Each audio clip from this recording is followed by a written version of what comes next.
Hey everyone, what's going on? This is Doug from MIpet, and this is the 10th MIpet vlog, if you will. I did film one last week. The problem is, I filmed it on my phone, the audio got really weird, and it was also in portrait mode, and I'm just gonna admit that my skills in editing weren't good enough to kind of overcome the issues that the video had, so I had to kind of nix it.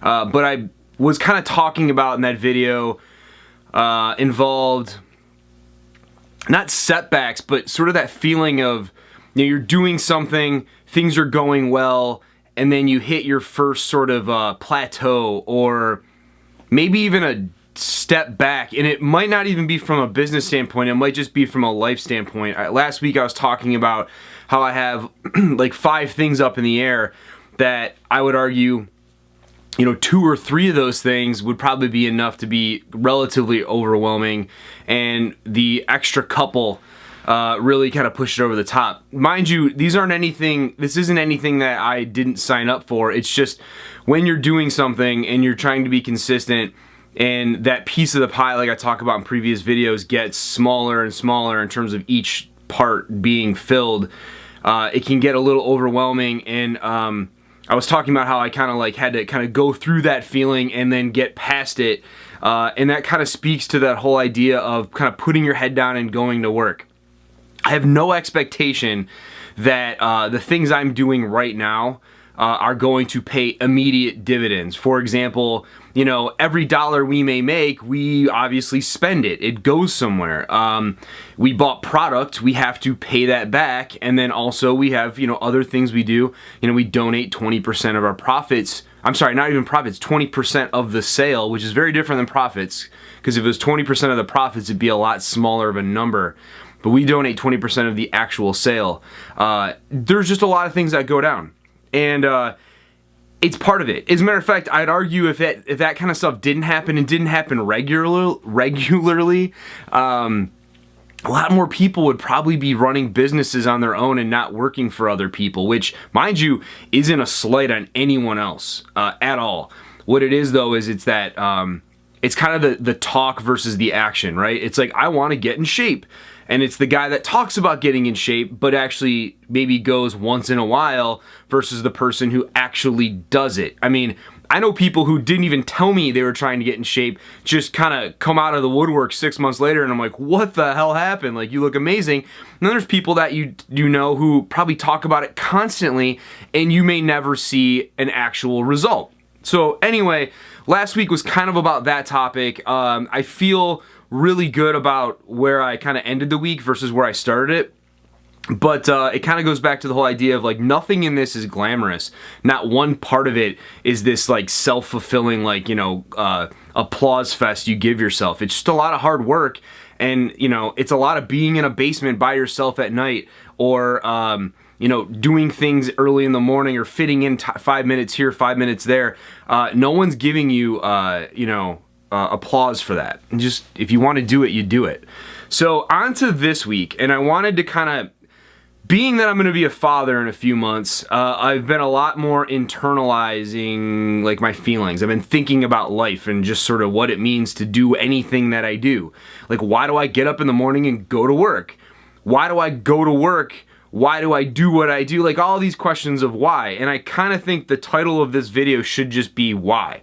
I will work for clients that I will do design work for, and I can guarantee you the why that project is happening is not that great. And I don't mean like it's greed or things like that. I'm just saying, like, the point of what it is we're doing may not be that well flushed out. And I learned over the years that a lot of those projects that I couldn't answer why, maybe for that client, you know, just sort of being observant, I noticed those were a lot less successful than the projects or the things that people would do when there's a definitive why to what it is they're trying to accomplish. You know, I'm a graphic designer. I went to high school thinking I was going to be something else my entire career. I get to my senior year of high school, I find art classes like in a more than just a class I had to take like when I was in elementary school or middle school. I met a teacher, Mr. Gravel, who kind of taught me that you can actually you can have a career based on design. And I knew right then and there, like, my life will involve design in that capacity. It will help support my family and take care of myself. Fast forward years, down the line, you start to have friends. I went to the University of Michigan. I had a lot of friends who, were engineers, and friends that maybe are even doctors now. And you look at some of that and you say, you know what, those people are actually helping someone. Maybe someone I say this a lot. It's like, I'm a designer. I'm not a doctor. I can't cure cancer. Well, I wanted to fix that, at least fix that feeling that I had inside me of why I felt that way. So I love design. I'm passionate about it. Mind you, if you're not passionate about the thing you're doing, I get it. You're gonna do what you need to do to support your family and take care of yourself. But in time, there is someone out there that does the thing that you're doing, that is passionate about it, and you will never be able to beat them. And I don't mean beat them in any other way, but they will work harder than you. They will try harder. They will put in the effort to do more than what you're willing to do. So my argument is, find the thing you love and that are passionate in, and you won't have to worry about that part, because you'll be the guy doing that extra work. So finding something you're passionate about. Also finding something that I could itch the other side of my passion, which is like, I want to help people. I thought it was people. Turns out I actually really love animals. I know there's a ton of people that love people and love animals. I love it all. I love to help as many people and as many things as I can. But once again, it's about sort of taking the things that are in your ecosystem, in your universe, and finding ways to fit that with other things like your passions. So I'm a graphic designer. I feel like I have a certain set of skills in that department. I'm passionate about, helping animals. Maybe it's because they can't help themselves. Maybe in life I've known a couple people that maybe had the ability of doing something to change their situation, and they maybe have chosen not to, or maybe they have chosen to get help. But the fact that they can help themselves, maybe for some reason I just take that and I say, you know what, animals can't, and I just have, that felt more real to me, and that's why MIpet exists. But the why is essentially, I want to do what I love, which is, I'm a designer, I love it. I'm also extremely passionate about helping animals, so I want to do that. I wanted to create something that I felt good about. Like, I would go to bed saying, I can take care of my family, but not only am I taking care of my family, but I feel damn good about the way I'm doing it. A lot of people get into a job or a situation because it pays them a lot of money. I'd argue you can make a lot of money doing anything that you're doing. There's something out there that can elevate you to that level that might get paid more. There's probably a famous janitor on YouTube somewhere. I guess my point is that there is something out there. That guy, now mind you, being a janitor is fantastic. What I'm saying though is that it has a ceiling to how much you can make financially. Now, once again, maybe that janitor realized there's a better cleaning solution out there to fix something. The guy that fixes remember when you were in school and all the kids that would throw up in the middle of class, and you have some guy come in and throw wood chips down? To be fair, I bet you nowadays there's probably an actual product that exists that was like wood chips but better, and I guarantee you some janitor probably figured it out. So it really is, the why is I'm doing this because it's like a win, win, and win. The customer wins because I put in my heart and soul into the product and I believe in it. And they're going to receive that product that I believe in. They're going to like it because they obviously bought it. That's awesome. I love that. The animals that aren't attached to that one pet that maybe that is wearing the MIpet tag is getting something out of it. Now in turn, I'd love this to just keep growing and growing and growing, and it just helps more and more people. But in retrospect, customer wins because they get a great product that they're proud of and they feel good about. You get a rescue dog or shelter, however it kind of works out, get something out of it. Maybe they get more food, or maybe they get that extra shot they needed, or heartworm medication, whatever it might be. And then, to be fair, it's a business still. This isn't a charity. And I get monetary value to support my family in the way that I believe is the best fit for me. So I win, you win, and an animal out there that is in need wins. And I can go to bed feeling fantastic about that. And that's what will drive me past sort of the down weeks, the bad weeks you might have where maybe there's other things outside of work that just hit you sideways. It's gonna be the thing that makes you go downstairs and work when maybe it's time to go to bed.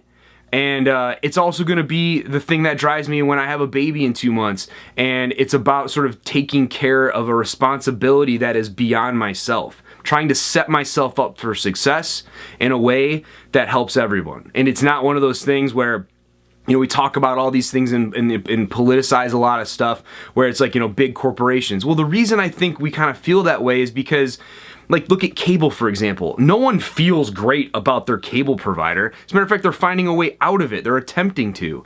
The reason you use it is because you have to. And the reason the companies make more money is because they kind of have a monopoly on, look, like, to be fair, I can get 2 types of cable right now. I know that there's many more that exist, but I'm kind of stuck with these 2. For me personally, I chose to kind of just get the internet only and kind of do my own thing and cut the cord, where I have a little more control over it, because, you know, let's be honest, everything's on demand anyway. But I digress, it's not the point. The point is that I'd argue the company wins, the cable company wins, right? And I don't see you winning, and I definitely don't see someone else winning. So in the case of what I'm trying to accomplish with this company is it's a win-win-win, everyone feels great. It works on all cylinders. And you look at other examples of business, even though they may be doing extremely well financially. Look, I'm not looking to get rich and make millions. I'm looking to take care of my family in a way that feels appropriate for me and my family, and I feel like I can securely financially take care of that. And it's gonna be a solution for me.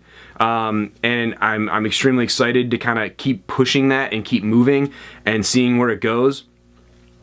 It's kind of like making these videos in a way. I have no expectation that anyone's gonna watch these things for a while. Hell, maybe ever. But the truth is, it's about, like I kind of talk about, you know, consistency and, you know, hard work and passion. Things like that are what get me up in the morning. And part of the consistency part is doing things when maybe you don't want to do it. And so making these videos every week, not only does it help me document the process of where I am with starting this business and just sort of my general mindset on how that goes, but also it's that keeping myself honest. And that's why I brought up early in the video that I did make a video for last week. I just didn't happen to be able to put it on YouTube, but I did make it. So on that note, look, I wanted to answer the reason why. Why does MIpet exist? And I kind of think that I've said it. And I'm proud of it. I'm excited to see where it goes. I'm excited to, you know, see what tomorrow brings, all that kind of stuff. All I know is that I'm going to make a promise to, you know, anyone watching this and to myself that I'm just going to keep trying harder. I'm going to put my head down. I'm going to work. I'm going to do the things necessary to get there. And however it gets there, through however means, in terms of, you know, I give myself the roadmap to success. And, you know, as you know, there's a lot of veering and turnoffs and exits along the way, but, you know, if I stick to these kind of principles, I'll be good. And I hope maybe you got something out of that. Hey, maybe it's 3 years later and right now it's 2017, maybe it's 2020 and someone stumbles on this video and kind of sees what's going on, and maybe we're somewhere else and going, wow, that's where it started. That would be great. And until then, I'm just going to keep making these things, and maybe someone will watch it. If not, it's great for me, and I appreciate your time. Thanks, guys. I'll see you next week, and have a good one. Later.